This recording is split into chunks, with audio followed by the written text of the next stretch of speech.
Tony, welcome back to Mourneview Park.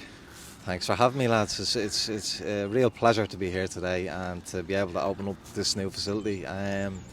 Delighted to be here. Always good stuff. So obviously, say you are back here. When you were here, this was a terrace. I'm sure you remember that. Yeah, it's mad when you think about it. Way back in the mid 90s, the dark ages. Great times. Great. It was even Mourneview Park back then was a fabulous place to play in. But you can see the difference now between back then and now today. It's fabulous. The new stand. This facility here today it was well needed, I'm sure, for the academy. The old stand that was here, it was an eyesore, and I think the club went in the right direction in pulling it down. And look what we have here today, a fabulous facility for all the kids that are going to get great enjoyment out of it. And please God, maybe a couple of players to come through and get into that first team. It's fabulous. Yeah, so obviously it's going to be used as an academy facility. Obviously you've been talking to the guys there as well. What have they been telling you about what it's going to be used for? Well, I think down the road they want to. Obviously, it's a grass facility at the minute. I think down the road, I think they want it to bring it up to 4G. I think. With the grass facility, it's fantastic, and the surface is unbelievable. And what the guys have done here is amazing. But I think with the 4G, you'll obviously you get you're not going to be hampered with rain or muddy pitches, and it will help develop the players. Good stuff. I suppose from a personal perspective, looking back on your own Glenavon career, I do remember standing behind what used to be the railings at the Crescent then, watching you score many goals.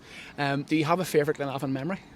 Obviously the one that sticks out is the cup final in '97. It was a massive moment in my career. I just come back from Preston playing in England full time, and I had to make a decision whether I was going to stay in England or come back. And I think I made the right decisions because this club from day one, from the set of the supporters, the board, the kit man, the players, everybody connected with the club. I just, I felt at home here, and I always love getting back up here to watch games, and I keep in touch with Gary, and wish him every week. I'd send him a text, wishing him the best of luck.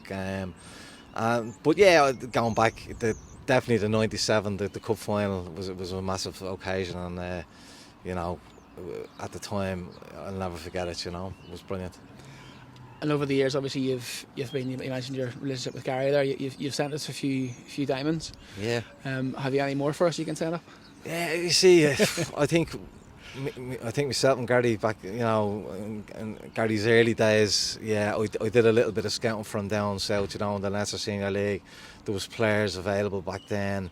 I think it's sort of dried up now at the minute.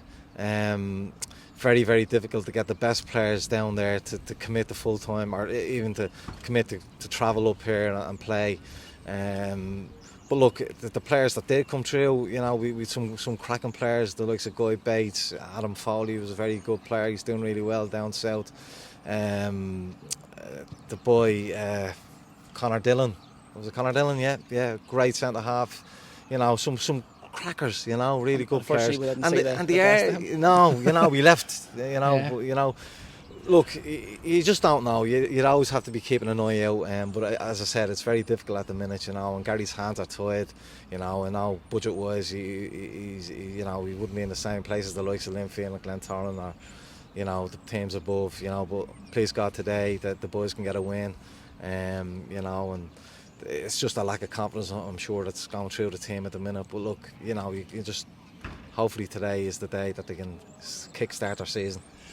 And I suppose finally, with yourself at the minute, what are you doing with yourself? You watching, you scouting, are you coaching? What are you doing? Not doing a whole lot. I have 3 girls at home, and 2 of them are playing GAA, so I sort of help out there when I can.